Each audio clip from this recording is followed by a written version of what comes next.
Hello, hello, beautiful and amazing people in the building, in the Zoom room. Come on, guys. I see the love, I see the flag, I see you guys rapping and rapping and rapping and coming here for this Python track orientation with so much vibes that I need right now. Yeah, guys. So, welcome to the next phase of your journey. Welcome to the Python track orientation. We are so glad to have you here. I see people from Kenya, from Nigeria, from Ghana, from the rest of the world. I see many of you here. And, a big thanks to our music, our DJ in the house for this soulful African vibe that has just put us in the right vibe that we need to just get on this session.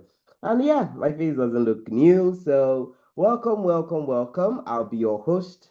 Aniebet Etkudo, your community ambassador. And I'm so delighted to have you guys here. And I know you'll be very, very delighted you attended this session. And yes, if you know any of your peers that are not here, I think it's time you start dragging them in. Yeah, they shouldn't miss the session for anything. Yeah, so over to the next slides, please.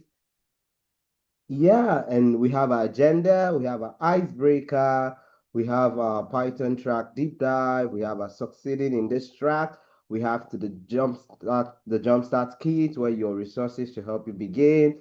And yes, I know most of you already started raising your hands, but we have our Q&A, announcement, and of course we have our closing remarks. So guys, do not leave this session before time. We have this session, tailored to help you, tailored to keep you on track from this very beginning. So yeah, stay to the very end. And moving on to our icebreaker, we'd say let's just get to know each other. And I want to see you guys in the chat. I'm looking at the chat right now. So when I hear Python, I think of like what comes into your mind when you guys hear like Python. When you hear Python, someone is saying snake. Ah, gosh, that's too hard. Snake. Okay, data science. Oh, that's good. Reptile.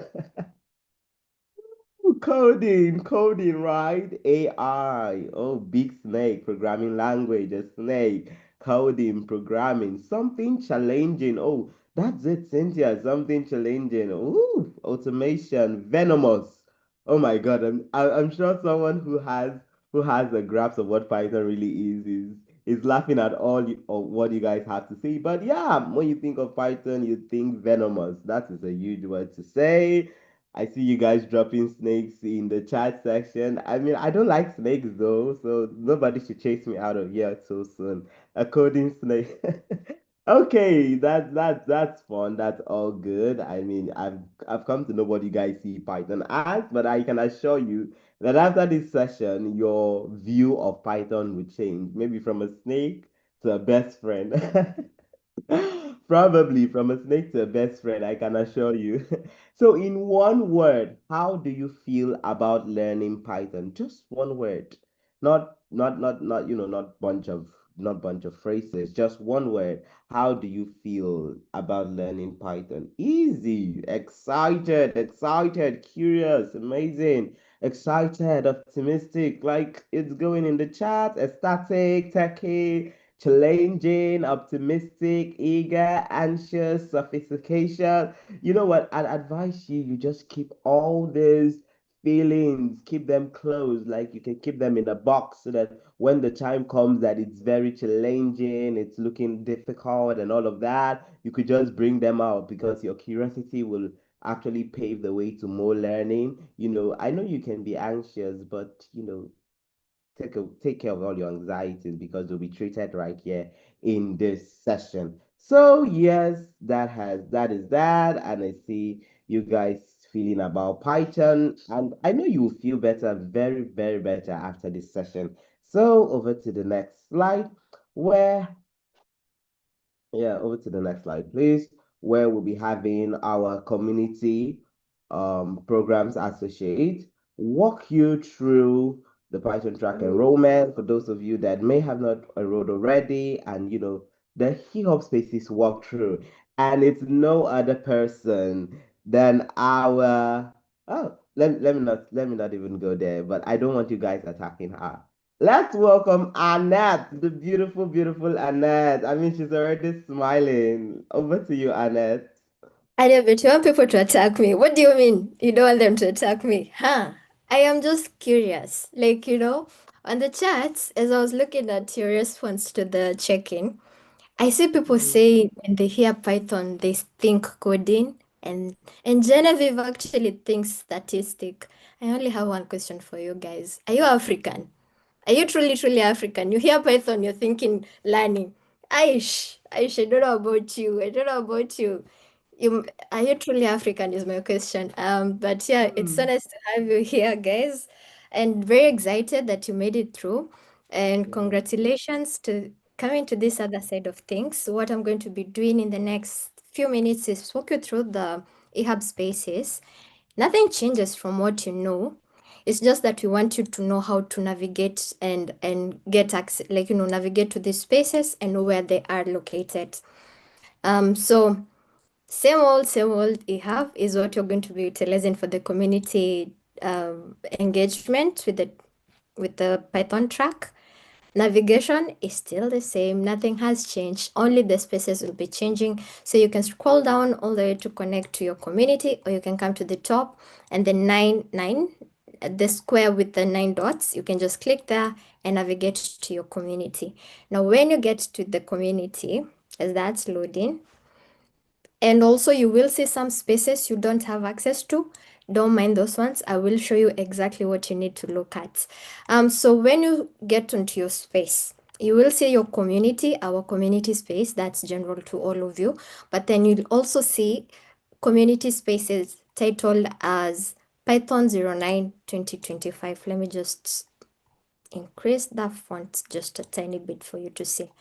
So this is how you will know that you're in the correct EHAB Python track spaces.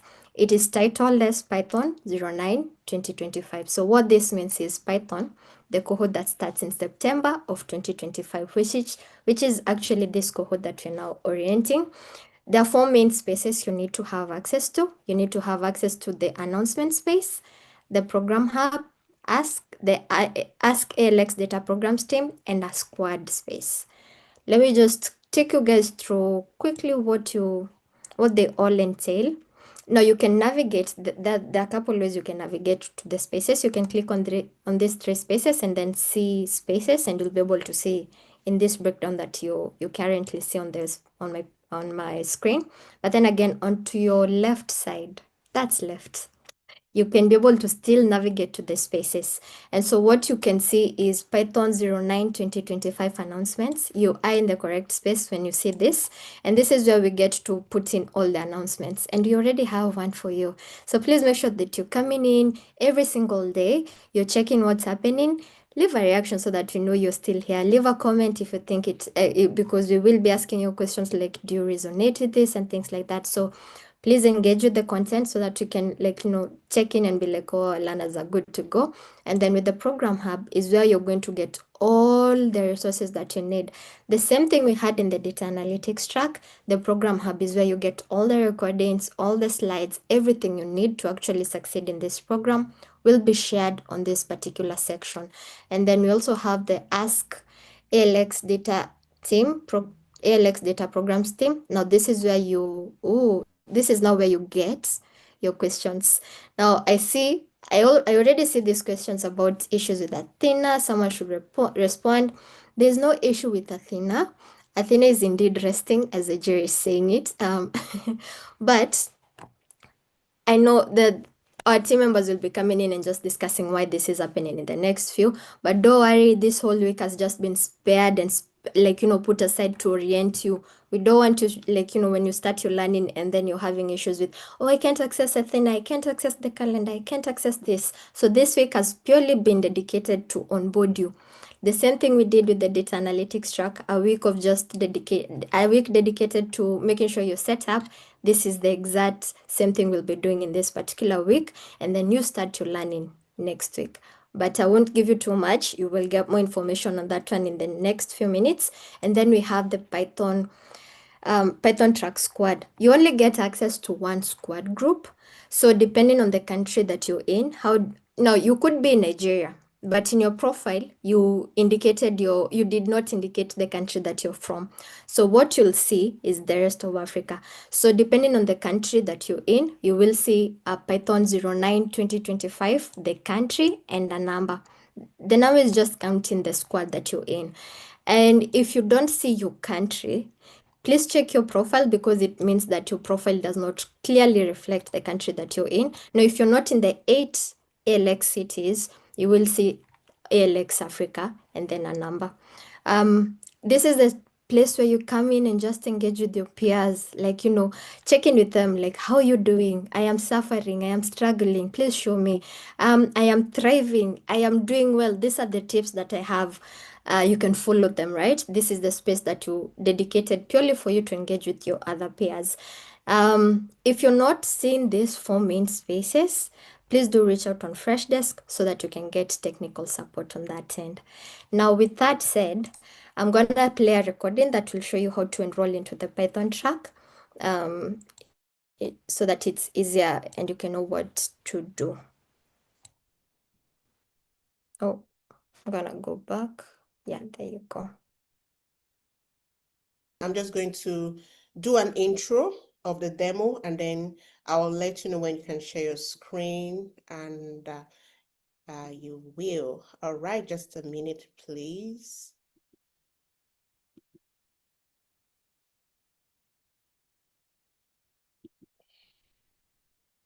All right, screen is coming up in 3, 2, 1, 0. Awesome.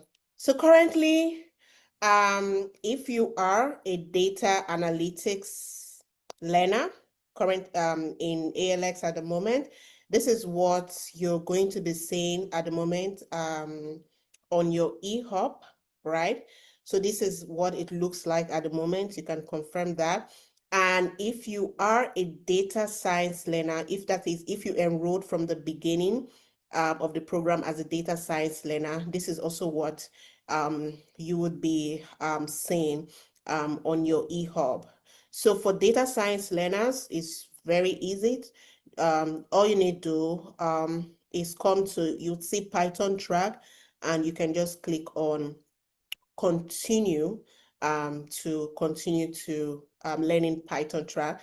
Just ensure that you are enrolled before the start date for course 7 Python. And then for data analytics learner, given that this is what you see on your screen, the question therefore is, where is Python here? How can I proceed? As we can see, a majority of us are already saying, yes, I'm going to go for Python. This Python, we're going to do this. We're going to do this, right? So, but where is Python now? How do I, enroll into Python? So I'm just going to let Wellington share his screen to walk you through that journey. Okay, thank you, Bumi, for that. So here is what will be showing on your screen when you enroll for data analytics. I guess everybody can see my screen now. Can you confirm, please? Okay, thank you. All right. So when you enroll into data analytics, this is what you see. There is no Python, there is no machine learning, and you're wondering, how am I going to do this? So we've got you covered this time around, because we've got this video for you just to show you how you do it.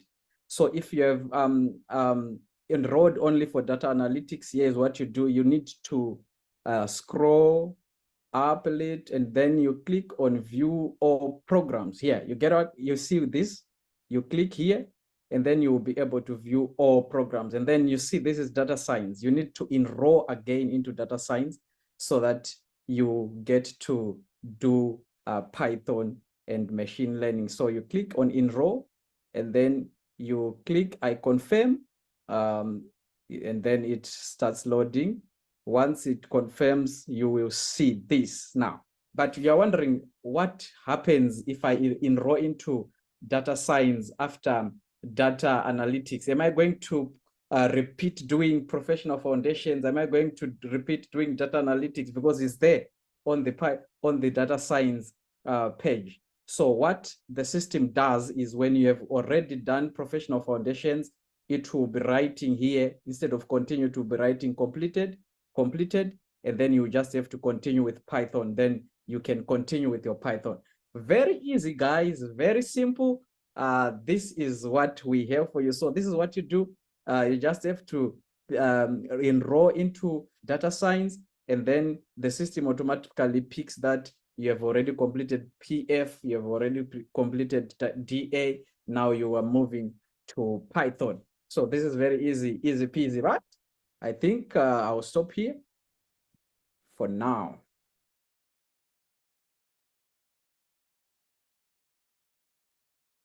And with that said, I'm gonna be passing on the mic to Shagun. Shagun, over to you and take the learners through what to expect in the next few weeks of Python track. All right, thank you. Thank you, Annette. Let me quickly share my screen.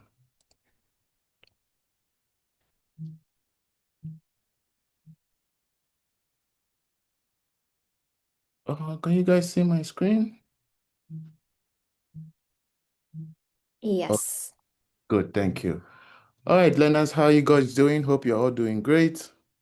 First of all, I see a lot of questions on the community and in the chat and in the Q&A with regards to the content of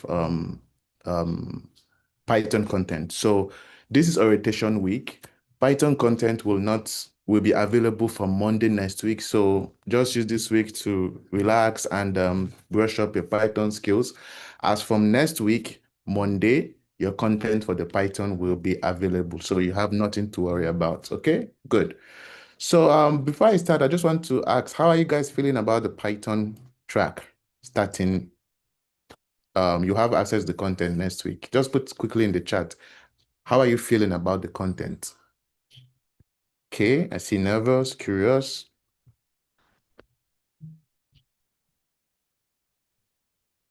Excited? All right, cool, cool. This is my advice for you. Whatever you're feeling, it's cool, but I just want you to know that Python is a very, very interesting programming language, and the content is very interesting. If you open up your mind and put in the required amount of work and dedication, I can assure you that you will really, really fall in love with Python. And having Python as a skill is very, very important in this time and age, okay? So we'll quickly jump into what we have today for this session. So I just want to take you guys through the Python track, have a deep dive. My name is Shagun Lawal, and I'm going to be one of your data scientists, technical mentor. Cool. So let's look at our journey so far, right?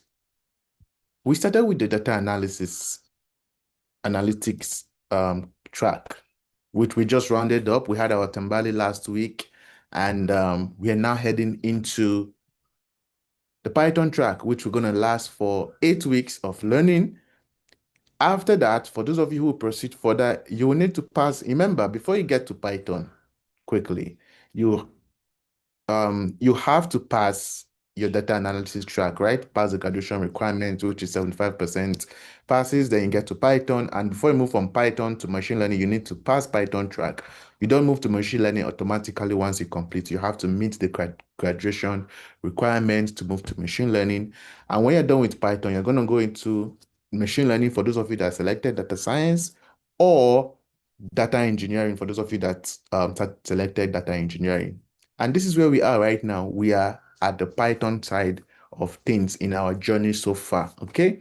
So what is this track all about? What are the core skills you're going to learn when you go through this track? I want you to remember, you are not doing this course just to pass and get certificate, right? We know that in the job market today, or in the world today, certificates, yes, they are important, but more importantly is the skill you learn, okay? So don't just focus on passing the assessment, passing the MCQs, but make sure that you are getting the skills, right? So the core skills that you will gain when you complete this track, or when you go through this Python track, here at ALX is that you're going to learn Python programming from the ground up, right? So we're going to start from beginner to advanced. You're going to learn everything you need to start out your career in whether it's data science, data engineering, or data analysis. We're going to learn everything from ground up. And we're going to also learn how to apply Python to automate tasks and analyze data. Okay, so Python is not just for data science or data engineering, it is also used for data analysis and automation of tasks, right? So you're going to learn about this too. You also learn how to build a strong coding foundation for advanced topics, right? Now, there's a, how will I put it now? There's a big temptation right now in the world of programming, right? Because we have what do you call it? Chat GPT and all the chatbots, right? So there's what we call vibe coders. Vibe coders are people who they cannot write code on their own. They depend 100% on AI to generate code for them. Is there anything wrong with that? Not really, but it's it's very good for you to know how to write code yourself. The reason is this: AI could be wrong. If you can ask ChatGPT or any chatbot, if you know something very well and you ask it, over time you discover that they're not as perfect as we think they are. They make errors, okay? So if you don't know how to write code on your own and the chatbot is giving you a wrong code or it has made an error, you may not be able to identify the error. So it is very important you learn how to write code yourself, okay? AI and chatbot should serve as assistants. They should not be the 100% thing that you're depending on, okay? So you're going to learn how to build a strong coding foundation for advanced topics. Then this course, this Python track, is bridges the gap between data analysis and machine learning stroke data engineering. Okay, so we're going to talk about everything there is to talk about with regards to data analysis with Python and also prepare you or water the ground as you move into the machine learning track or the data engineering track. Good. So why does it matter? Why is Python important, or why does learning Python why is learning Python important? Okay, so Python currently is the most used language in data science and AI.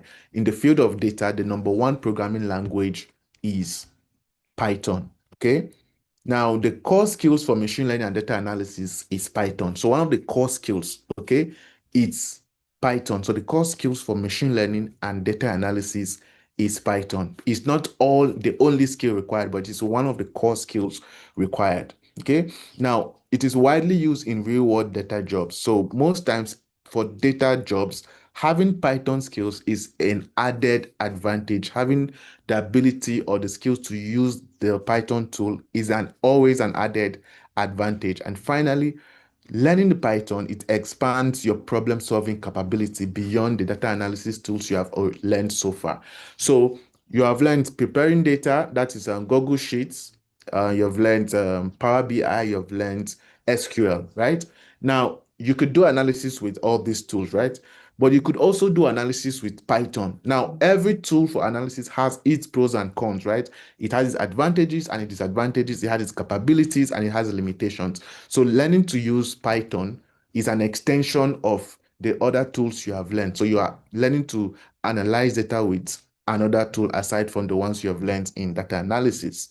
Good. We proceed further to the tools that we'll be learning in this course as we go through the content. Good. So over the duration of these modules, we'll be introduced to a varieties of tools, right? As I said, it's going to be a very, very interesting journey learning Python, right? Especially for those of you who have never coded before. Okay, this is a very big opportunity for you to become a programmer. Okay, now we're going to look at how to use them. We're going to look at the tools we'll be covering in this course for the next 8 weeks and how to use them. Then by the end of this module, we will know which works best for us. So there are a lot of tools you will learn how to use, and you'll know which one works best for you, when to use them, and when to apply them in solving real world problems. So we're going to talk about Python, and we're going to be using, one of the tools we'll be using is our Jupyter notebooks. So you must have been conversant with Jupyter Notebook because we touched it, we use it very much in SQL. So it's the same the same way we use Jupyter Notebook in SQL, we're going to use it, but this time we're going to be using it to be writing Python codes. Then we'll be learning different Python libraries, and we'll also be using Google Colab, all right? You get to see how Google Colab can be used. So Google Colab is just similar to Jupyter Notebook, only that it's on the cloud. Then you're going to learn how to use GitHub, you're going to learn Git, and for those of you who want to go further, you have opportunity to learn how to use VS Code, Visual Studio Code, right? So we're all used to opening your Jupyter Notebook in Anaconda and on your browser, but you can also open your Jupyter Notebook on my VS Code, right? So you're going to learn all this. So what are we to expect in this program? So every week will contain a mixture of knowledge pieces, exercises, and knowledge questions. As I said earlier, the content will be available from next week, Monday. Okay, so this week is orientation week. Just use this week to prep your mind and get ready for next week, Monday. So we're going to be having knowledge pieces where you will learn. We're going to be having exercises. I'm going to have knowledge questions. This will come weekly. Then there will be one graded assessment per week. There will be like at least one graded assessment per week. It's either going to be a code challenge or a multi-choice question, an MCQ. So you're going to have a code challenge or an MCQ. So every week you're going to have at least one graded assessment, which is either going to be a code challenge or an MCQ. Okay, good. Then it is impossible to cover every aspect of Python in a single module. So don't hesitate to use the Python documentation for further reading when necessary. So there are lots to involved in Python. Okay, there are a lot of libraries and a lot of things. So we cannot cover everything there is. But what we'll be covering in the 8 weeks will be sufficient for you to move into data science, or continue with machine learning, I mean, or data engineering, or better still, to continue practicing your data analysis with Python, right? So we're going to give you the basics and everything you need. From there, you can build on that knowledge, right? Good. So there are 3 types of assessment activities in the course so far. Well, we have the knowledge questions. I mean, if you have gone through data analysis, you should have seen those questions at the end of maybe a year. You went through a slide, you just see that simple knowledge questions about 3 or 4. So there are multi-choice questions that we use to keep track of the learning activities we've engaged with. And it is not graded. It doesn't count towards your final mark. It's just a test of your knowledge. We just want to see how you are conversant with the content, or you see if the content, you have understanding of the content. Okay, so that's a knowledge question, but it is not graded.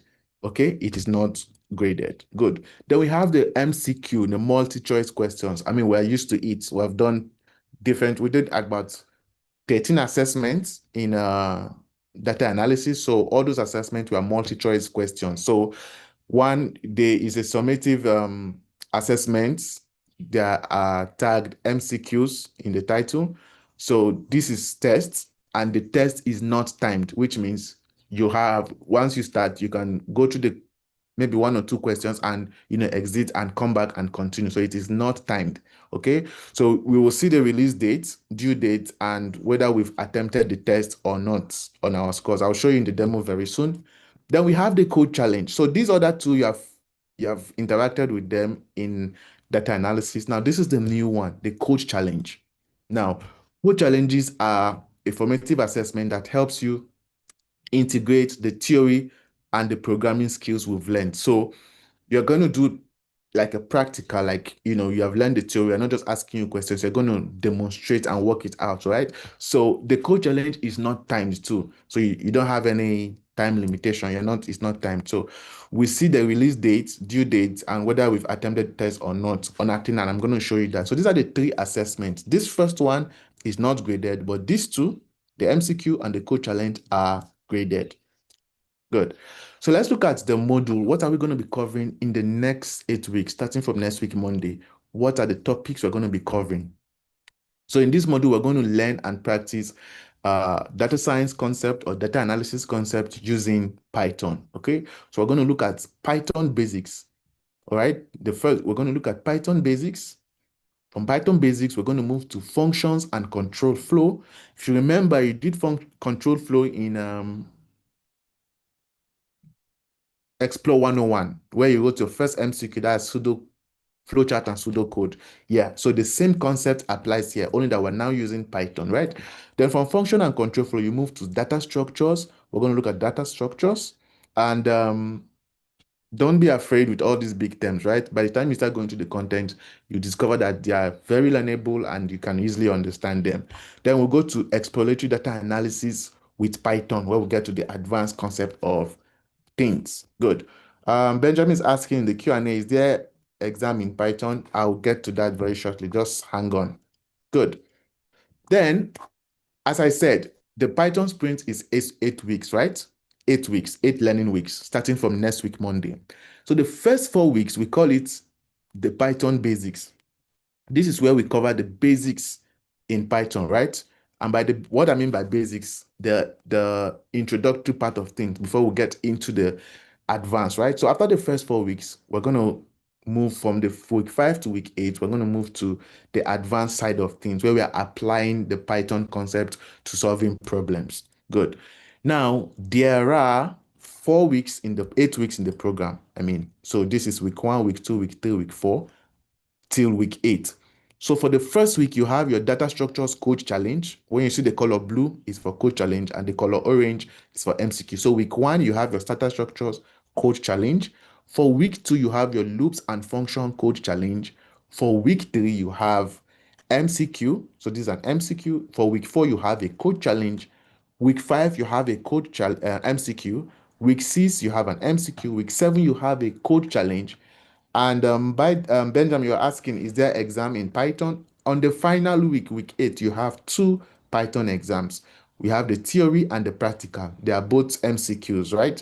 So you have a total of 1, 2, 3, 4, 5, 6, 7, 8, 9. So you have a total of 9 assessments. You have what? A total of 9 assessments to write. And to graduate, you need to pass at least 75% or more. And 75% of 9 assessments is 7, which means for you to move from Python to machine learning or data engineering, you need to pass at least 7 assessments. Please remember this. So you cannot fail more than 2 assessments to move forward. So make sure that you take every assessment very serious.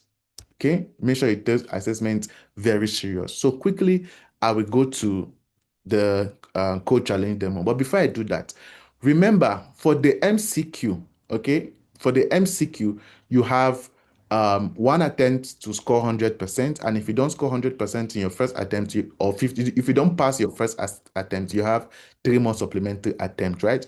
But for the code challenge, before the due date, you have unlimited attempts. Okay, I repeat, for the MCQ, if you write the MCQ the first time and you don't score 50%, you have 3 more attempts. But for the code challenge, you have unlimited attempts before the deadline. Okay, so quickly, let's go to the code challenge demo. And yeah, I'll just go to Athena. Good. So this is for the last cohort. So the first week, by next week, Monday, you're going to see this.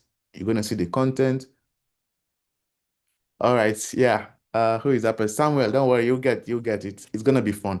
So this is the Python. When the content gets available next week, you're gonna see it. You have the first week, you have your Python overview, introduction to Python and everything. Then you now got to your code challenge, right? So the code challenge is at number 4, Python data structures. Let me zoom in, please. Please, I want you to listen attentively. It's very important what I'm about to say. Okay, you get to the code challenge, all right? So when you get to your code challenge, you can see data structures code challenge in my bottom left of the screen. I do hope you can see the screen very well. You click on the code challenge, okay? Now, at this point, I'm going to beg you all, when you are going through the Python content, especially the code challenge, take your time to read everything. So for those of you who have been writing your MCQ at the dying minutes in your data analysis, maybe it has worked for you, but trust me, that method will not work now. Okay, you will need to put in so much time and take your time to approach the structures. How much time is recommended per week? Sorry, I skipped. I think I saw that. So there are, okay, I think I good. So this is, let me share this slide. So this is, you can see recommended hours, 280 hours per week, right? Divide 280 by 8. So you have like about 5 to 8 hours every day you should put in for this program, okay? 5 to 8 hours per week. Sorry, per day. All right. So yeah, 5 hours per day. Exactly. Good.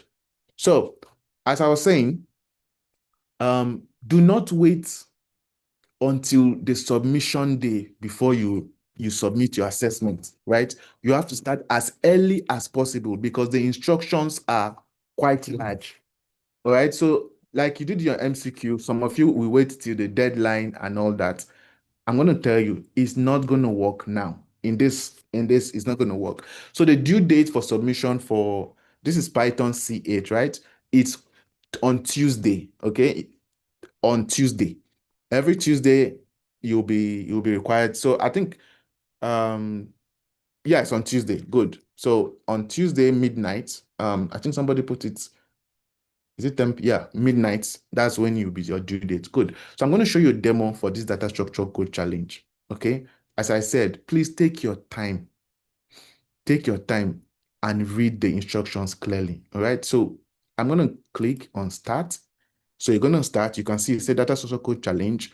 It gives you an overview, a comprehensive code challenge that encapsulates everything learned about Python. Good. You now click on start. It opens a code challenge. All right, you see download questions, you click download. Okay. Oh no, before then, sorry, before then. Okay, let me go to my download and take it out. There's my download, let me delete it. Yeah. All right. So before you come to the code challenge, there's a code challenge guide. Sorry, I skipped that. There's a code challenge guide. Okay. And as I said, you have to pay close attention to the instructions, right? So this is the code challenge guide. You now download the code challenge guide. Okay. So when you download the code challenge guide, let me quickly open it. Let me see. So look at the code challenge guide. Okay. So I will double click. So I can open my notebook in Jupyter or VS Code. And for quick access, I use VS Code. Good. So this is the code challenge guide. All right. This is not the code challenge itself. This is the guide. If I scroll down, okay, I'm going to zoom again. There is an instruction. For the cohort 7, the cohort before you, most of them made this mistake. Look at, it says, top tip for submitting your work. It says, download a copy of the notebook, that's this notebook, and rename the notebook Data Structures Code Challenge to Data Structures Code Challenge Work. Use this notebook to complete the code challenge. Then it says, well, transfer your code into another copy of Data Structures Code Challenge and submit this file as the answer. So this is the file you're supposed to submit.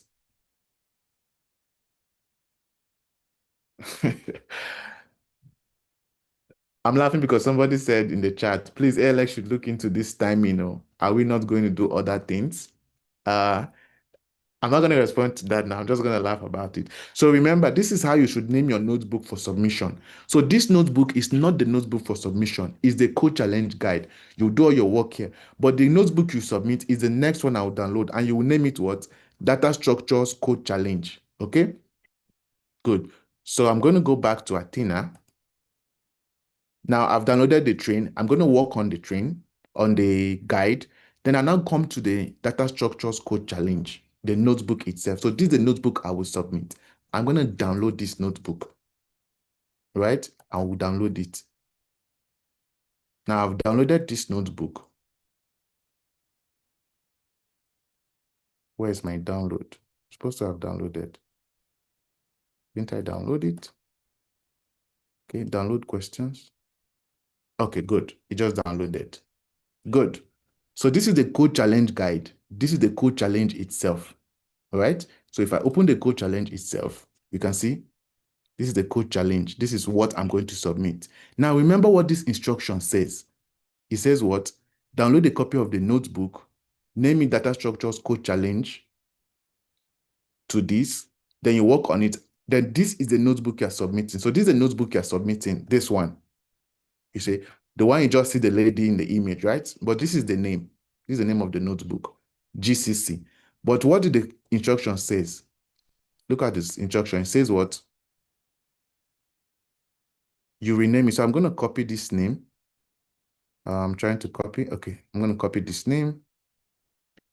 So I'm going to close all this.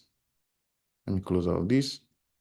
So remember, the assessment notebook is the one I downloaded. The one to submit is GCC data structure. So I'm going to rename it. When I rename it, I'm going to rename it to data structures code challenge. Then I'm going to work on this one. And this is the notebook I will be submitting. I hope that is clear. Okay. Now, before you submit, I'm going to put something. Before you submit your notebook, this is where you're going to upload your assignment, right? Now, when you write your code, okay, and you submit your notebook and you see a score that you are not impressed with and you want to make adjustment, I'll tell you what to do. So this is my folder. I'm going to show you a folder. This is a folder where I have the code challenge, right? So you can see, look at the code challenge guide. Look at it here. Okay, look at the notebook I worked on, right? This is the code challenge. This is the notebook I worked on. Okay, you remember? Then, okay, so let me go to my download folder one more time again. Remember, I downloaded two notebooks. I downloaded the code challenge guide and the code challenge itself. I renamed this code challenge, right? So when I finish working on my codes, I'm going to zip this file. And how I'm going to zip it, I'm going to right click and say compress. Okay, when I click on compress, for those of you using Mac, you're going to see the name. If I say rename, let me zoom closer a bit. If I say rename, you can see it is .ipy.zip. So I'm just going to remove the .ipy and just leave the .zip, okay? All right, good. Yeah, Irene, the content will be available next week. So just keep this recording and watch it. The content will be available next week. You'll not be seeing the content, okay? Good. So when you rename it, then you submit your notebook. Before you submit your notebook, create a copy. Pascal, say my network. Can you guys hear me? Just say yes if you can hear me in the chat. Or you can hear me clearly? Okay, so Pascal, if you're not hearing me, maybe it's your network. I don't know, but you can at least watch the recording. Good. So when you rename your notebook like this, for those of you that have Windows, if you just say to zip, it will submit easily. You rename your notebook, then this is the one you will upload to the content, right? Now, as I've said, you now upload your content, but before you upload your content, create a copy, right? So this is created a new folder. I call it V1. Look at it here. This is my copy, and this is the first one I will submit. So let's go to the notebook again. I want to upload my answer. All right. I will upload my answer. I say upload. I'll go to my document where it is. It's my desktop, ALX. I think it's here, Python. Okay, no, it's not here. See here, Python. Yeah, this is it. I open it. Now I submit my notebook. I say, yes, exactly, Brent. We are to submit the zip file. Exactly. You have to zip file or notebook. So this is a notebook. You can say I can't even select the notebook. I can only select the zip file. Now I have submitted my code challenge. So you can see data structure code challenge.zip 5.5. I have to click save. Okay.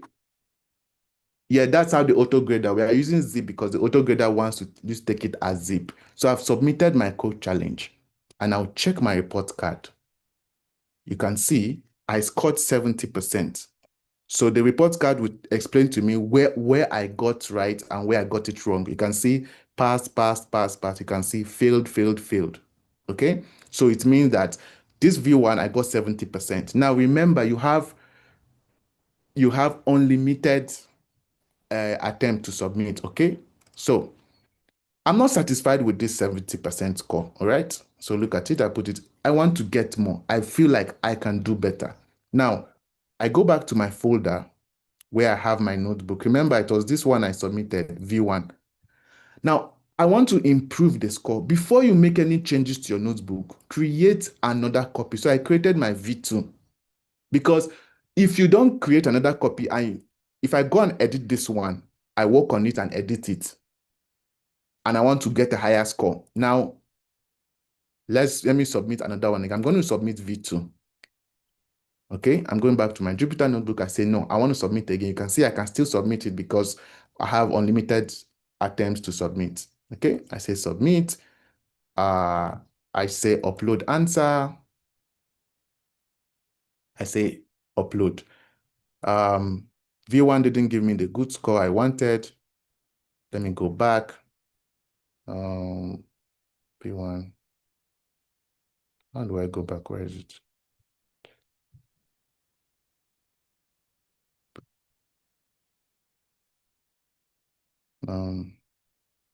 Python C7. Okay, let me go back to desktop.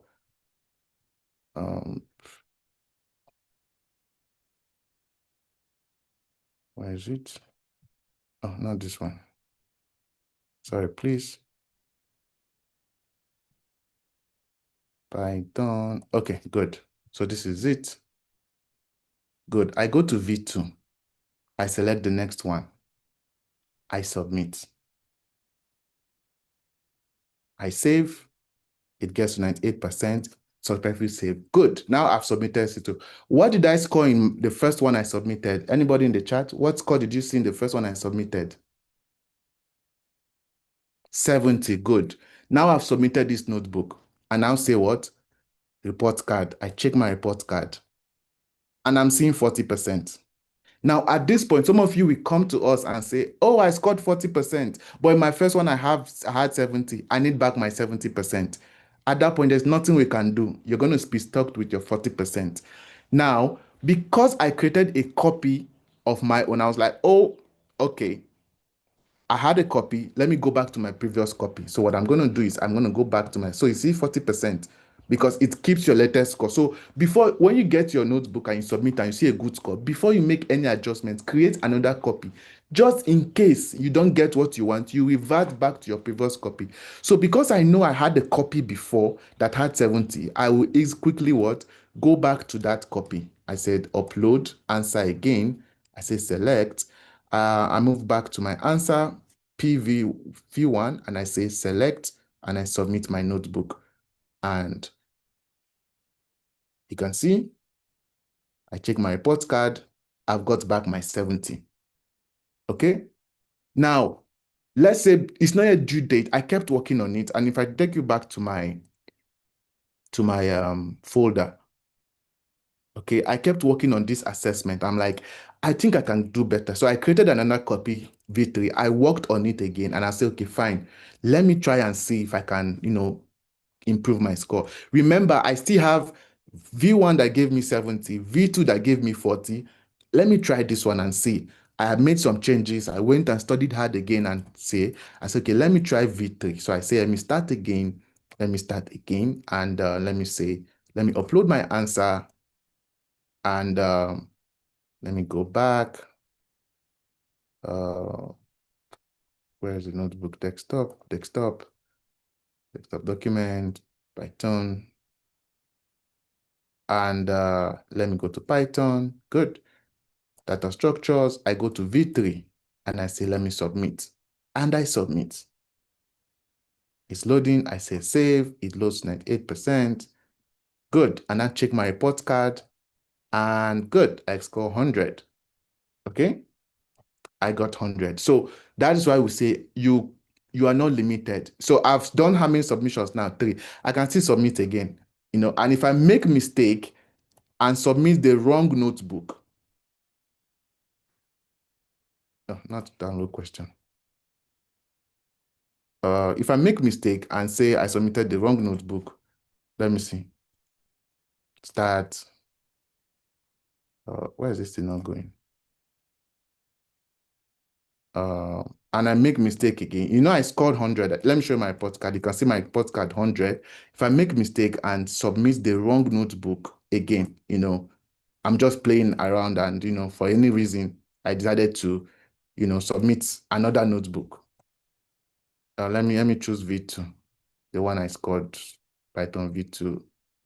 I submit. Let me go to V1, not be too bad. Okay, so I submit.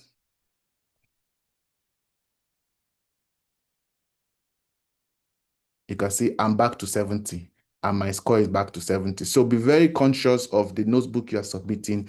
Always keep a copy, okay? Okay, so I'm going to rush. I'm not supposed to do this, but I'm going to rush one more time, okay? One more time to do this. So let me go to my download folder. Team, just please bear with me. Somebody said I should go over what I did. So I'm going to go to my download folder, look at my download. Where's download? Downloads. Okay, so let me delete all these files. Delete, move to trash, move to trash. So I'll go over it one more time, one final time. So when you come to your code challenge, you come to your code challenge guide. That's the first step. The pass mark is 50%, George. I download my train. Remember, so when I download my train, I go to my code challenge guide. I open my code challenge. You remember it says, this is how you save a notebook. So I copy this name. So this code challenge guide is not the assessment you're submitting, it's just the guide. Okay, so I copied this name. So I have my guide. I work on the guide. I go back again. Then I now download my data structures code challenge. This is the test itself. So I download it. Let me say start. Then I download the question. Good. So if I go to my folder again, you're going to see it. It's going to come as GC data structures. You rename it. Rename it. And I believe you saw where I got the rename, V. Okay, you rename it this. When you have done working on it, then you now zip it. You say what? Compress. For those of you using Mac, it will not compress it the right name. You say what? Rename. And you can see you take out the zip. If I say rename, you take out the dot IPYNB and leave it as dot zip. Okay, good. If you don't follow these instructions, you'll be getting errors. But for any reason you get error and you're having problem, don't hesitate to come to answer base or ask your community or reach out to any of the technical mentors, and your problem will be sorted out. Okay, I'm going to hand it over back to Aniabet. Aniabet, take it from here. Thank you all. Thank you, Shagun. I was just waiting for Anna to share her screen. Yeah, thank you so much, Shagun. We really appreciate for that walkthrough. I mean, now nobody will be asking what Python code challenges. I mean, some of you are now confident enough as to what you should expect. So it's from what he showed, I don't see it difficult, but I know you guys see it some other way, but that's all good. That's all good. So I'll be handing over this session to Uba Sinachi to take us through this session. Just a moment to share my screen, please.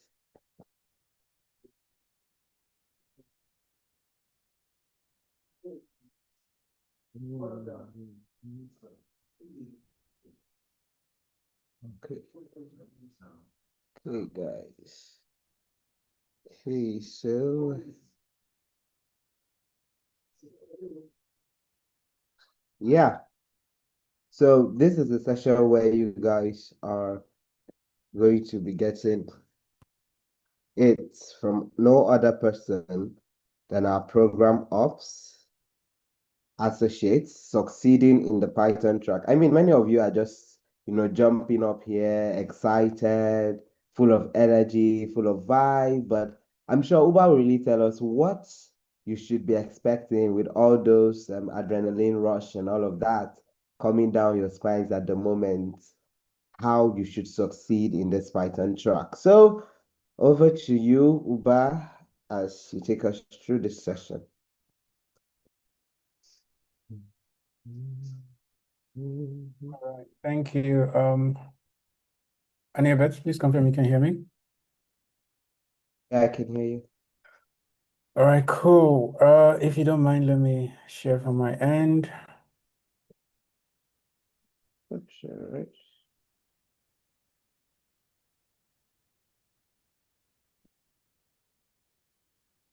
Over to you. All right, just a minute. Yep.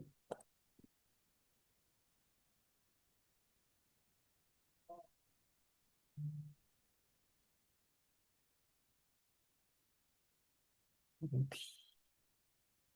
Please confirm you can see my screen.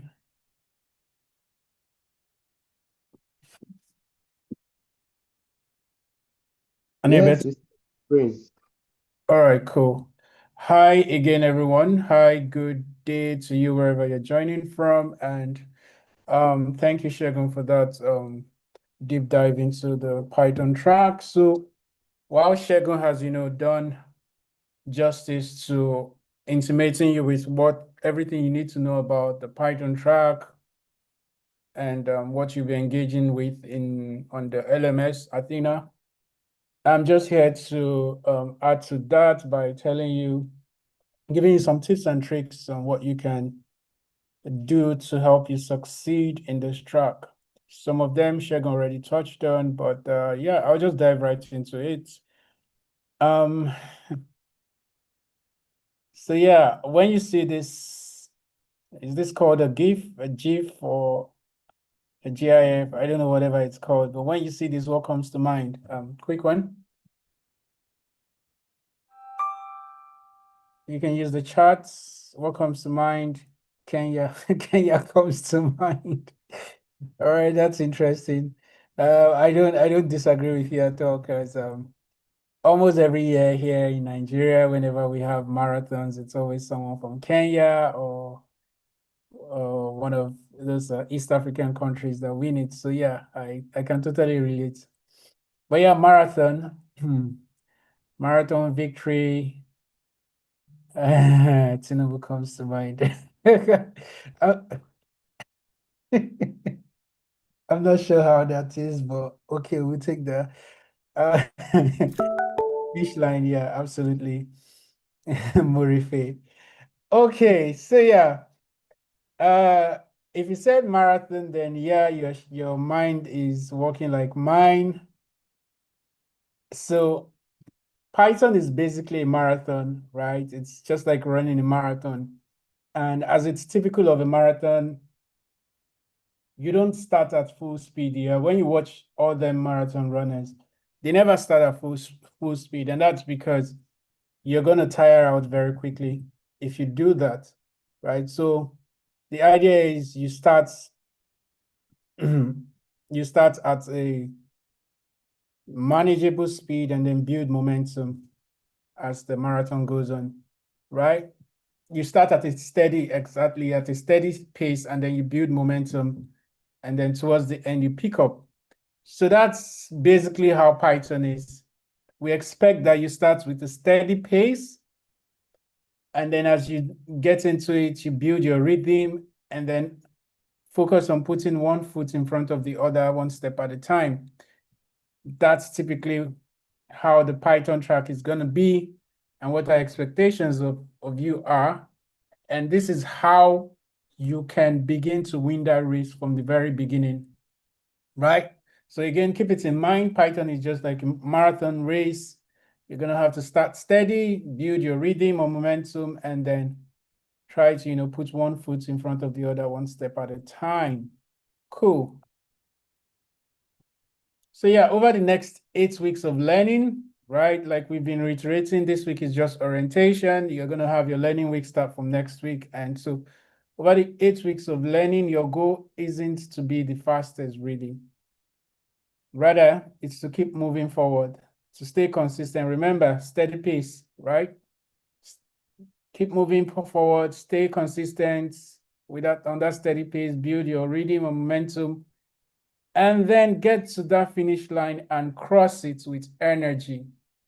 And I think we saw a lot of that energy in the data analytics track last week or the last couple of weeks, where, a lot of you built on that momentum that you've been carrying on that track. And then in that finishing or final weeks of it, you try to finish with so much energy. That's what we expect you to do as well for the data analytics track. Please try not to overwhelm yourself from the very beginning. Remember, it's a marathon. All right. So if I was to ask you, how long do you think it will take to become a Python guru? If I was to ask you how long you think it will take to become a Python guru, how long would you say? Let's put that on the charts, please. Quickly. Someone says 8 weeks. 8 weeks is diabolical. 1 year, 10 years, 8 months, 2 years, a decade. I like that. A few years. I also like that. Forever. I love that. So yes, like I said, 8 weeks. That's interesting. Maybe Albert Einstein. But yeah, becoming a Python expert in data science is actually a journey. Remember, we already said how it's a marathon, right? And it is entirely based on your own personal experience and expectations. It is not a shared journey. It is not a cast in stone journey or timeline, right? It is entirely based on your own experience or expectations, right? And you, as we proceed, you will see how what I mean by that, right? Okay, I already asked this, so we're just gonna move on. But yeah, you can keep your answers coming. Let us know how long you think it will take. For the Albert Einsteins in our midst, we see you. We hope that you can break that record. I don't know what the Guinness World Record is on that currently, but yeah, it would be nice if we could have someone from, oh my goodness, sorry. It would be nice if we could have someone from ALX give us that record on the Guinness World Records. But yeah, moving on. So this is what typically happens. And again, it's also not a casting stone, but this is what ideally your journey through Python, getting to that level of expert proficiency in Python would take. This is what the journey would look like. So in less than 6 months, you usually be able to have grasped enough of the basics and start doing very simple data analysis or ML projects using Python, right? And this skill level is sufficient for entry-level roles, junior roles, right? It is expected at that point that you do not have that high level of proficiency, right? You have basic knowledge, basic conceptual knowledge, which is primarily what you'll be getting out of the Python track here, right? So basically what we are going to cover will be enough for you to aspire to entry-level junior roles with your Python skills, right? So in less than 6 months, ideally you should be able to get to this level of proficiency where you can then begin to shoot for junior roles, right? Then between 6 to 12 months, you would then become even more comfortable with, common libraries, workflows, and everything, and all of those basic concepts and in Python, right? And what that does is that it makes you more independent. You're able to then do projects by yourself from start to finish, right? You have better, at this point, remember, you have better conceptual knowledge and understanding. You most likely would have started working on projects, and you would have become more comfortable with the different Python libraries and workflows. Cool. So between 1 to 3 years, you begin to consolidate on that, right? You build deeper expertise, you begin to solve complex problems. This phase is typically where you're most likely now employed, you're now working hands, doing, solving real world problems using Python, you're hands-on, very much hands-on, and you're able to begin to write production code, right? And also handle a wide range of data science tasks, right? So typically between 1 to 3 years, you're able to begin to do all of this or get to this level. Then beyond 3 years, you begin to specialize, right? That's when you begin to tend towards, being a specialist in whatever field or niche you are in, right? You begin to also, position yourself as a thought leader. You're mastering all those advanced aspects of Python, deep learning, large scale production, and all of that. At this stage, remember you have built some years of work experience, you've been hands-on for some years, and basically you begin to tend towards becoming a specialist, right?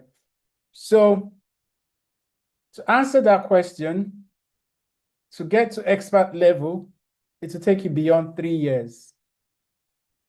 There's no exact timeline to it, and that's why I phrased it as beyond 3 years. There's no exact timeline because, like we said, it's based on your own personal experience or expectations. None of this is cast in stone, right? But yeah, your goal should be to get to that point or that level where you are now a Python guru. As a data scientist, like Shegun rightly said and already said, Python is going to be your bread and butter as a data scientist. So you just have to gain mastery of it.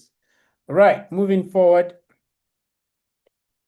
Having said that, what does success look like in the Python track? Yeah, I know a lot of you are wondering. Some of you already said how you're curious, nervous, and all of that. So let's begin to see how you can go through the Python track and succeed, or what success looks like. So first of all, let's understand what success is.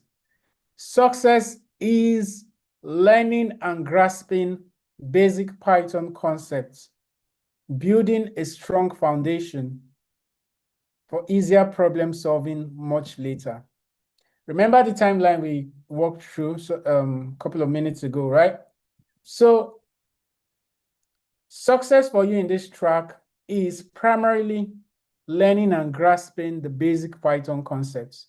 And like we already said, this alone positions you for entry-level roles, right? Which should be your primary goal, or what you primarily want to achieve taking this Python track, right?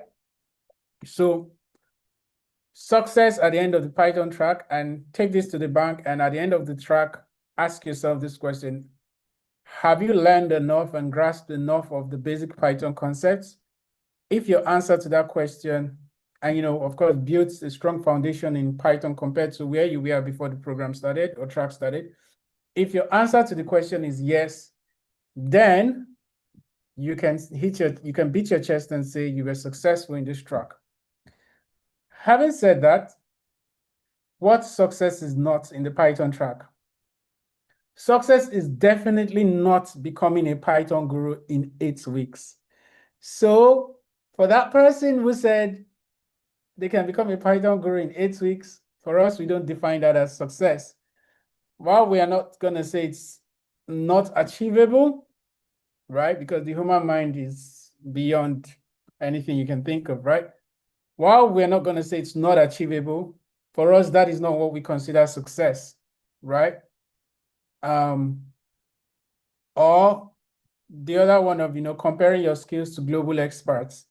These are people that have spent years, all of that timeline we walked through some minutes ago, getting to that level of expertise. So you do not expect that by the time you're done with the Python track, you can then, raise your shoulder next to an industry expert, right? Okay, remember, Python is a marathon, not a sprint. Okay, in the words of Abraham Lincoln, when you give me 6 hours to chop down a tree, I would spend the first 4 sharpening the axe. What does this mean? In essence, what really matters that, could get you to the point of solving a problem is how you're able to first conceptualize the problem, understand it, and then you can then apply whatever skill you have to solve that problem. And that's how Python typically is. You have to start from understanding the concepts, the basics. You have to be able to conceptualize how to solve Python problems or solve complex problems using Python, right? Then you'll be able to get to that point where you're now actually solving a typical real world problem, right? So your first, most of your years, let's imagine you have a timeline to really gain mastery of Python. The expectation is that most of that timeline, say it's 5 years, most of that 5 years, maybe 3 years or 4 years will be spent on gaining mastery or understanding of what Python is. Then the final bits would then be to apply all of that to real world problems. This is me just trying to relate this to Python. All right, moving forward, let me start giving you some secret sauce to succeed. And there are 4 pillars I'm going to touch on, right? The first is trusting the learning journey. And this is very important, right? So typically when you start, it's probably not going to make sense. You're probably going to try to, you're probably going to ask yourself questions like, okay, and so what? How does this add up, right? And that's why we're telling you the first thing to keep in mind is to trust the learning journey. It will start adding up eventually, right? So to add to that, as much as possible, I'm sure most of you have already been using the Pomodoro what's it called, tool. As much as possible, use it to time block for focus hours for studies. Python is very demanding when it comes to study hours, right? And you actually have to be very intentional about it. Cool. So again, trust the learning journey. Secondly, try to always beat the deadline creep. And I know this is generally a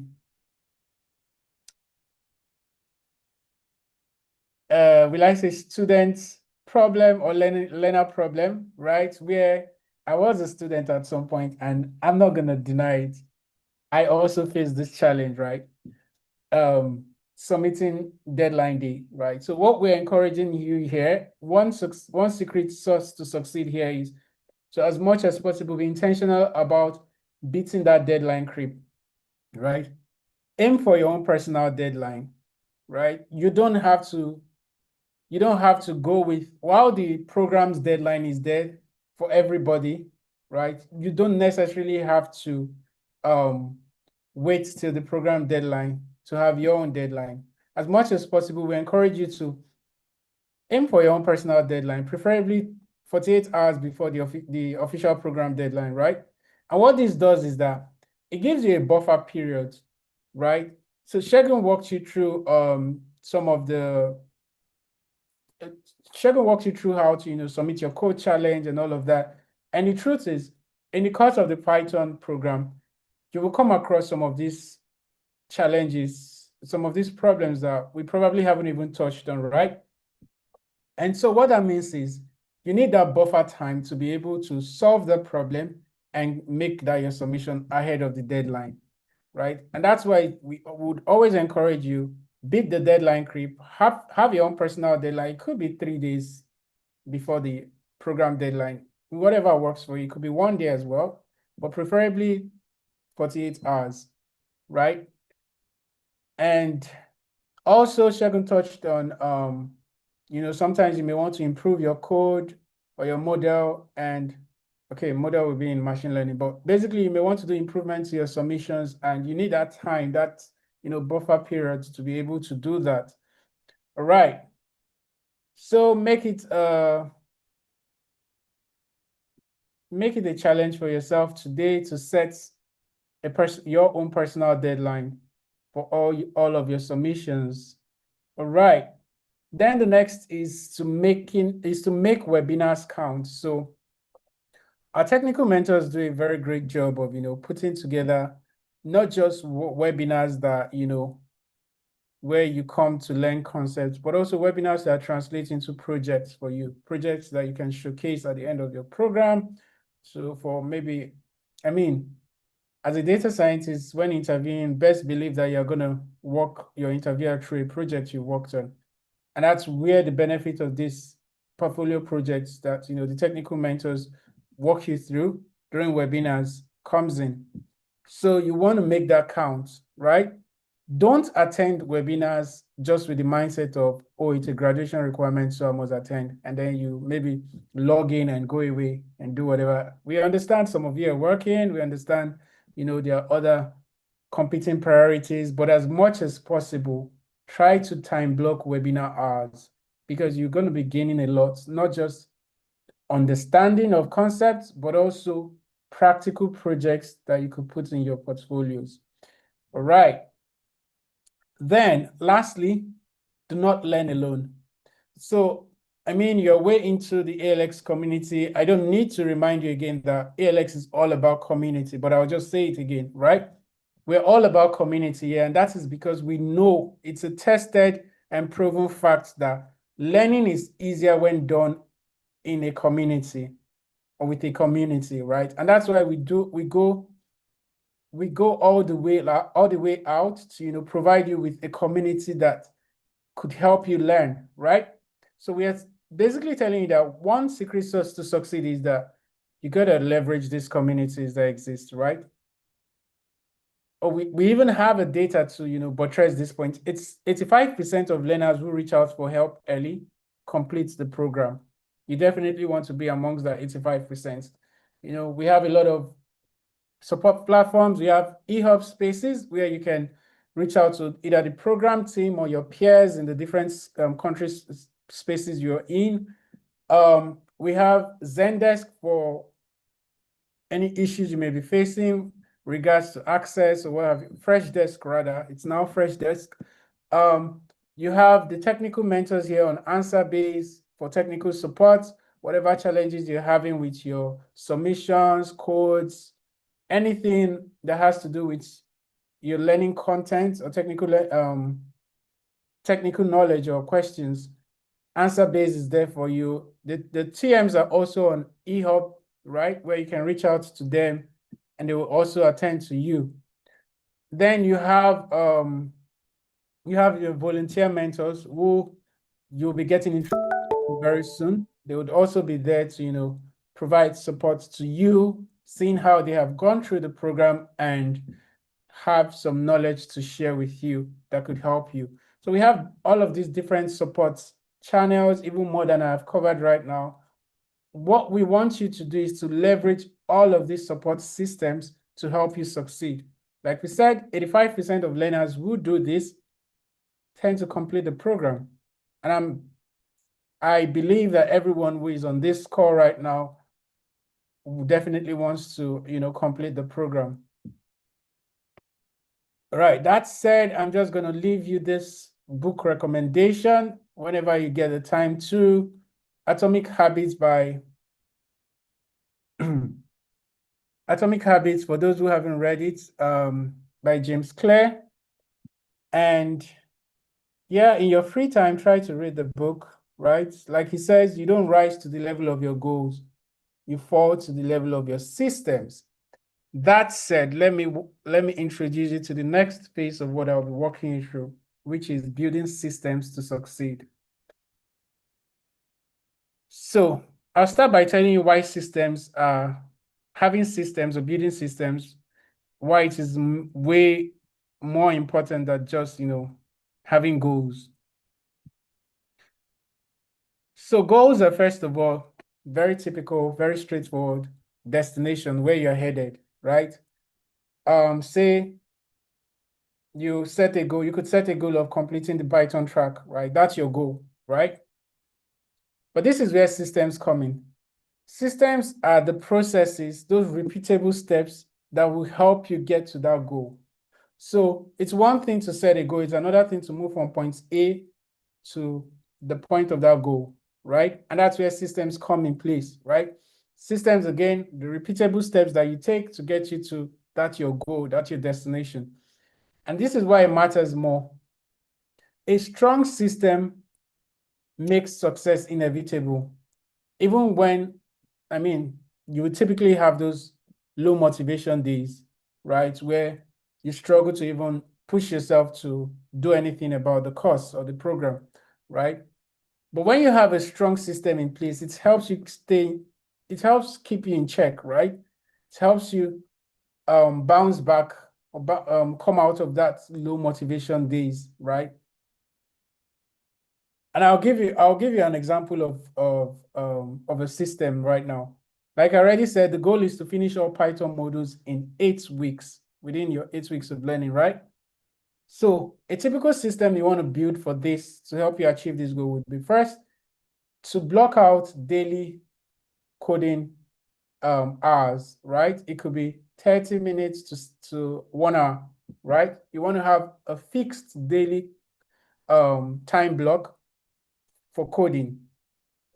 Secondly, you want to review and practice notes immediately after webinars, right? So at the end of every webinar, you want to be able to take all the learning from that webinar and practice it, right? What that does in learning terms is reinforcing knowledge, right? So you learn better when you reinforce knowledge, when knowledge is reinforced rather. And that's why they say in teaching, they say repetitive, this thing is one way of learning better, right? Different teachers or lecturers or what have you have their way of infusing that in their style of delivery. But yeah, thirdly, you want to submit assessments. Like we said, your personal goal should be at least 48 hours before deadline. We already touched on why that is important. So we're bringing that into the system we are creating for this as well. And then lastly, you want to make sure you have like a weekly check-in with a study partner. This is where your peers come in. This is where community comes in, right? So when you create a system like this, it is a tried, tested, and proven system that has helped those who succeeded from the Python track or even the data science specialization generally. It has helped them, get to that goal, right? So make it a point of duty today or to, create your own system that would help you achieve this goal of successfully completing the Python track. Successfully, emphasis on successfully, because it's not just about completing the Python track. You have to be successful in it. And by successful, we mean graduating, right? Okay, cool. All of that said, I'm now going to introduce you to the one thing we want you to dwell on this week, which is the Python Jumpstart Kit. Drum rolls, everyone, if you can. If your hands are not too busy, you could drop some drum rolls for this guy, because this guy is going to be your buddy for the next 1 week. Yep, I'm not going to continue until I see the drum rolls in the chats. I know I can see it because I'm sharing. But yeah, cool. Okay, Osei wants me to continue. Thank you. So let's see what this guy is about, the Python Jumpstart Kit. So what we have done first is to create this kit because I'll give context. Okay, yes, this is the context. First, we over different iterations of the data science program, or what we have now, the data programs, we have come to understand that there is that gap between content on Athena and those at the very beginning level of Python, right? Those who have very minimal knowledge of Python or coding experience, right? So while the content on Athena is there to help you understand the basics and what have you, there's still that gap, right? And that's why we decided to design the Python Jumpstart Kit, right? To bridge gaps for learners with minimal Python or coding experience. Secondly, as a follow-on to that, it also is to ensure that all learners start the Python track with a shared foundational understanding. So we know that some people here are already good at coding. Some people have already interacted with Python, have some level of understanding of Python, right? And then we also know that there are some people who have zero knowledge about Python, and that's why they're here, right?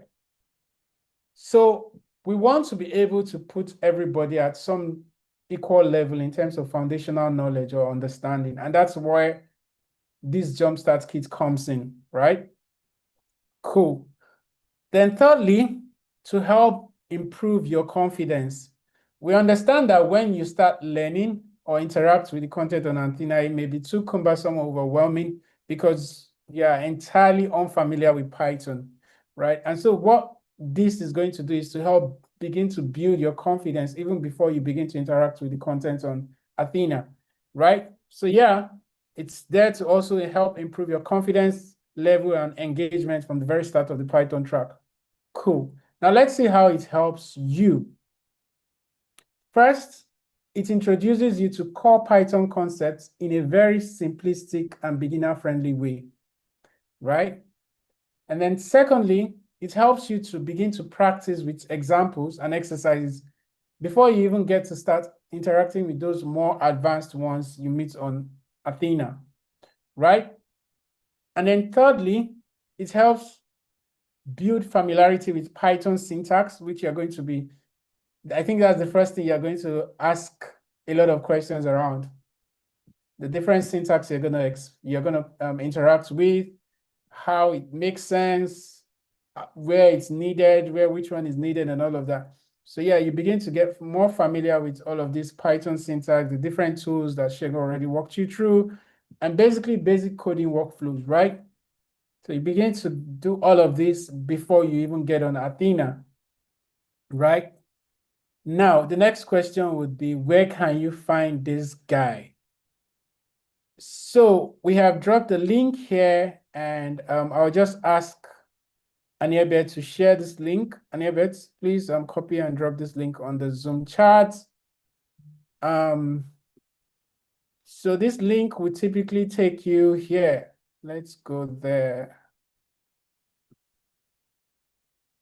This is the Python Jumpstart Kit, right?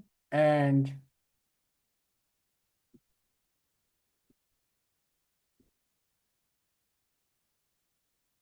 I'm just going to do a quick walkthrough on this. Cool. So when you click that link, it brings you here. And a quick overview about the course, like we already said, it's an introductory course that has been thoughtfully designed to equip you with foundations in Python, right? It covers the core concepts, syntax, and structures that form the building blocks of Python as a programming language. All right. Now, the first lesson you're going to meet here is an overview.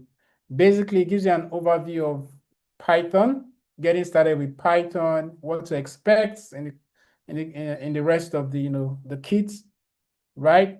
And then you have an introduction to Google Colab, which is one environment you'll be working on or with, right?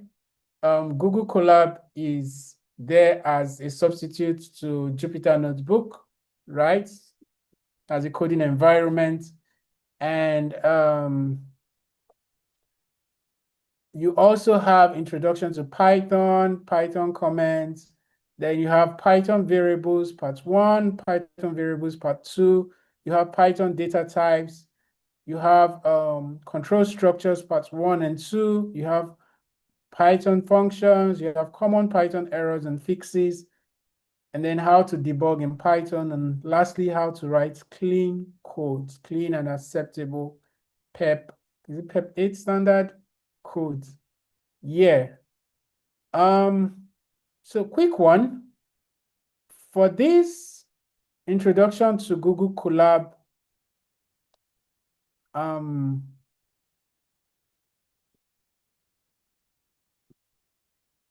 up until Python control for structure part 2, you have them in one place, if I'm not mistaken.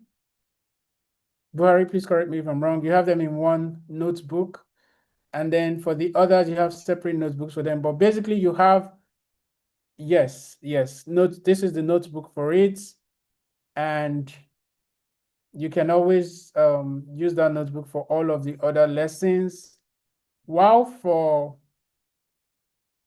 from functions all the way to writing clean codes, they all have independent notebooks, right? So I'll take that again. The notebook for lessons lessons 3, 4, all the way to 8 is just going to be one notebook, which is the Python control structure notebook. While for the other lessons, they all have their independent notebooks, which are downloadable here. So all you need to do is to click the notebook and you'll be able to access it.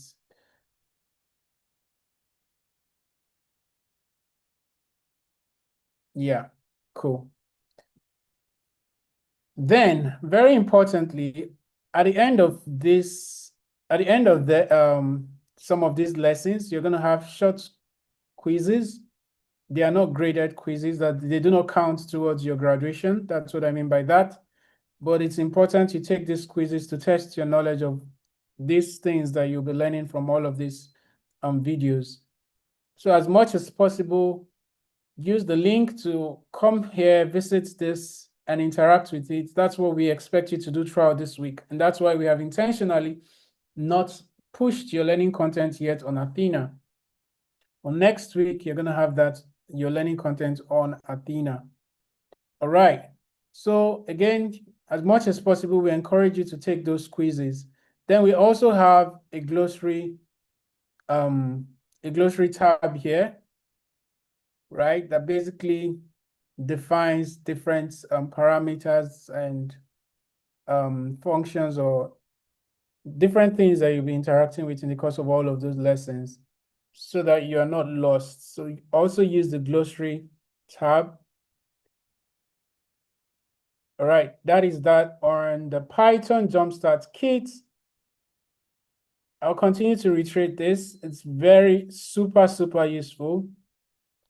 You definitely want to spend the next 1 week in here and maximize it as much as you can. Maximize the value in it as much as you can. All right. I'm just going to go back to the slide and awesome. At this point, I'm going to pass it on to Aniebet, back to Aniebet for the Q&A.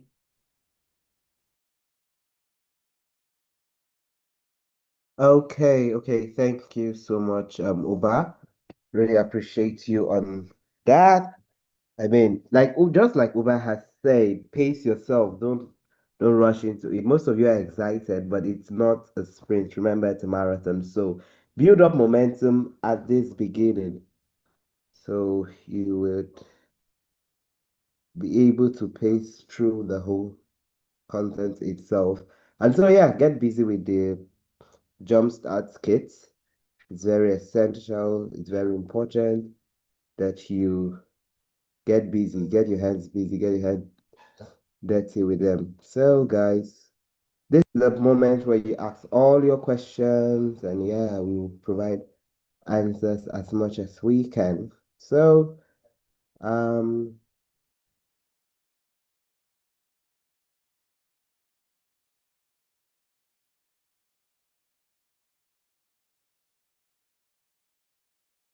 and yes, let's also remember that we will just be answering a few questions, and we also have our orientation office hour coming up by Wednesday.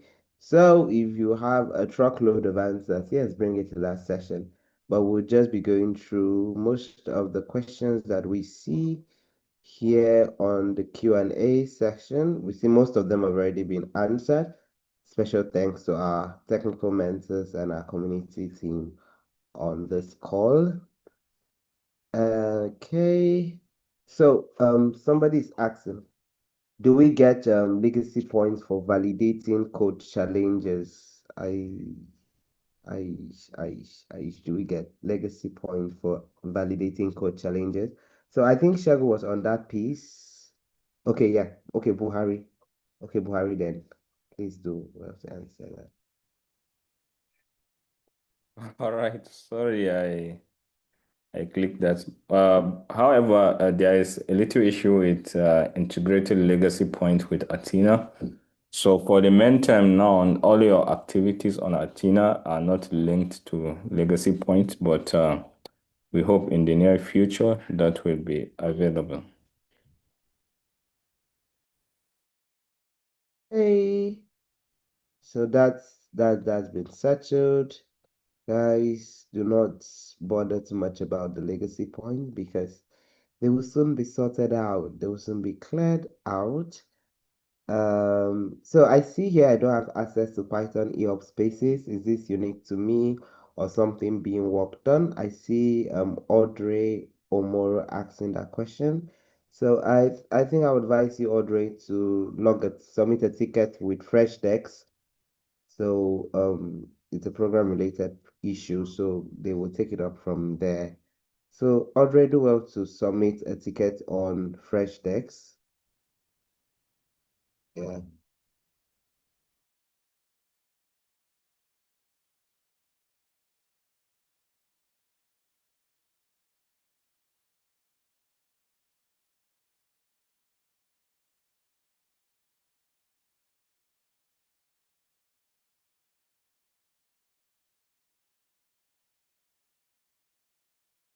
Oh, sorry.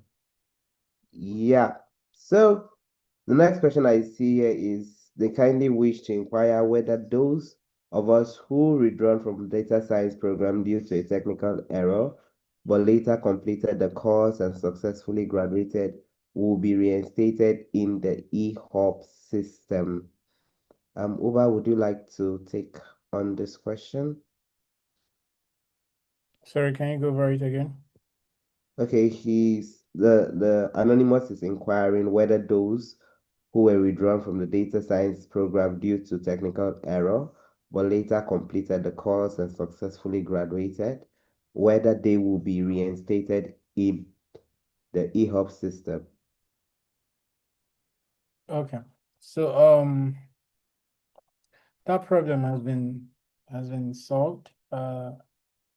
If you were successful with your data analytics track, by now you should see Python available for you on eHub, regardless of whether you were withdrawn or got a withdrawal message last week.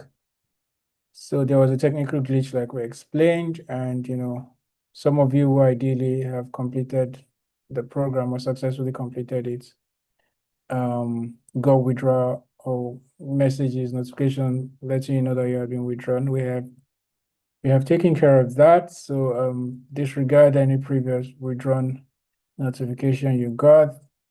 If you were successful by now, you should have Python available for you to opt into or to continue with.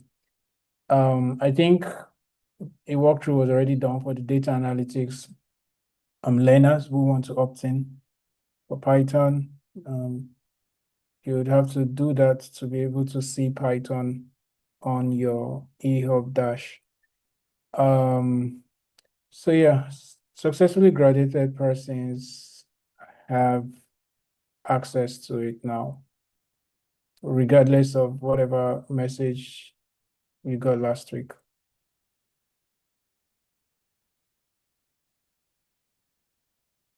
I hope that answers that. Okay, so I think, yeah, that answers that question. But a quick one before you go. Someone here was already asking, I think, kind of follow up, says that the DA shows failed and whether he can join the current ongoing DA call. Not possible. Current ongoing, you would have to join the next DA track that'll be coming up, not an ongoing cohort. As the next cohort, not an ongoing cohort. If you failed the DA track.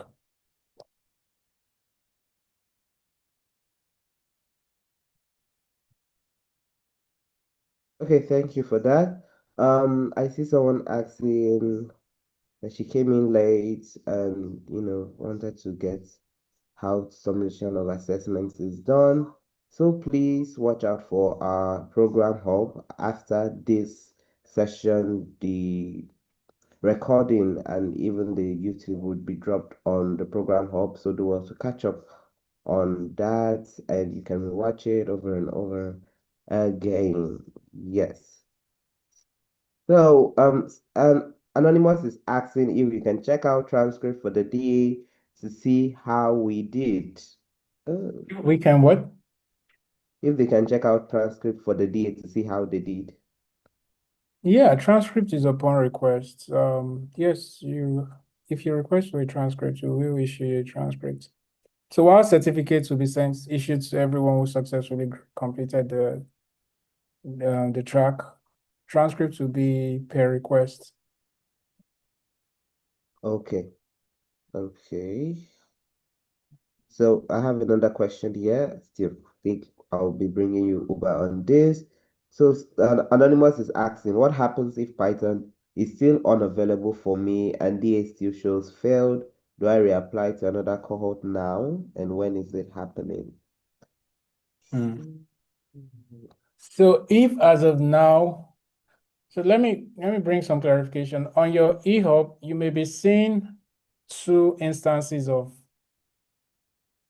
the data analytics track, where one you were probably, that's for those who were affected, where one you probably were marked as failed, and then another one you were marked as completed, right?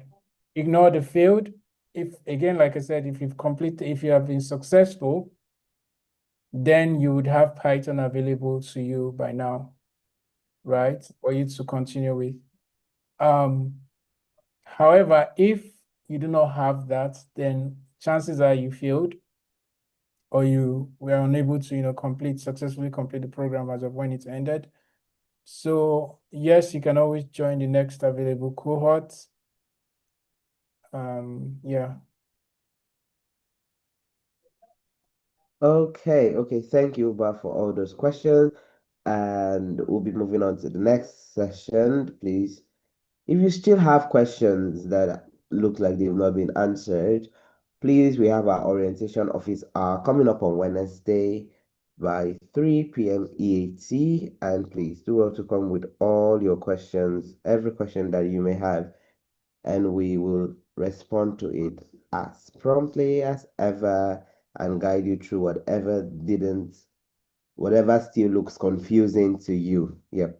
So we want to hear from you. We want to know how this session has been for you. We want to know how you're feeling. Just take a minute. I mean, it takes less than a minute to fill this form.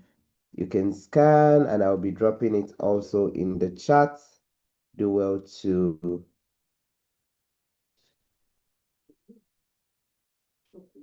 to fill in this feedback form as honest as you can. We love to hear your responses.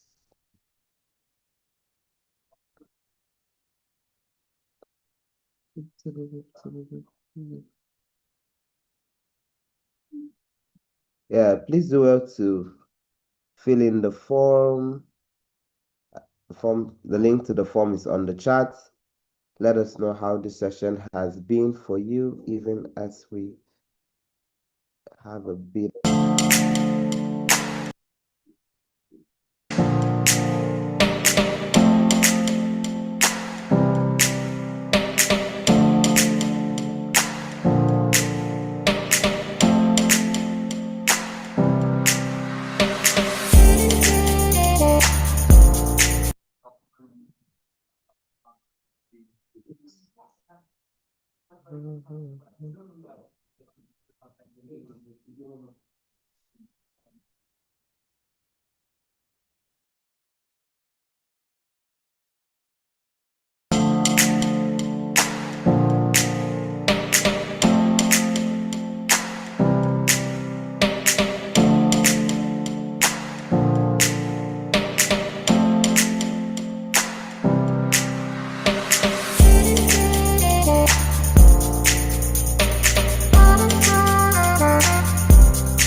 Thank you for your responses. Thank you so much for responding to this feedback form. We truly, truly appreciate you. We thank you for coming out, spending your time with us here. And on next steps, guys. So enroll to the Python track on eHub. Once button is activated, do well to navigate your community spaces, give shout out, start sharing your journey. I'm here, day one on Python.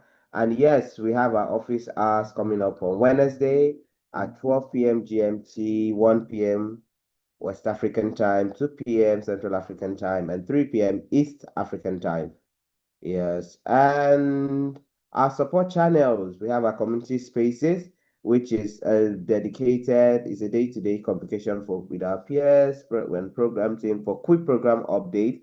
Please do well to always check on your community spaces, the announcement channel, the squad spaces for program updates from the program team. And also we have fresh decks for your support on all program related issues, and we have answer days where our technical mentors are based to answer your complex content questions that you may have. So do well to reach out on any of these support channels. We are here to help you. We are here to, support you through this Python track.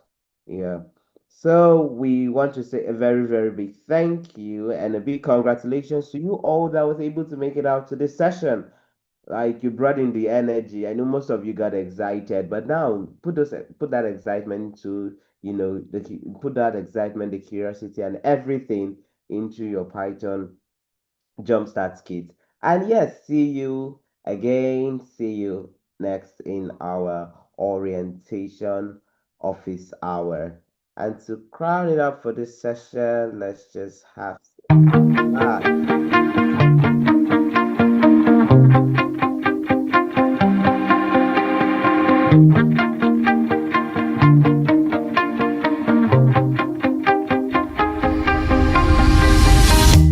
You shot it out, but I can't hear a word you say. I'm talking loud, not saying much. I'm criticized, but how your bullets ricochet. Shoot me down, but I get up. I'm bulletproof, nothing to lose. Far away, ricochet.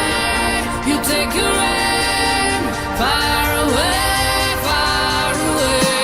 You shoot me down, but I won't fall. I am titanium. You shoot me down, but I won't fall. I am titanium.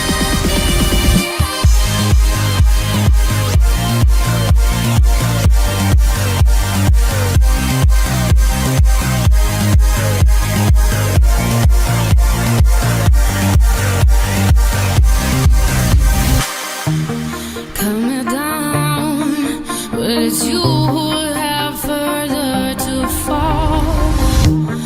Ghost town, haunted love. Raise your voice.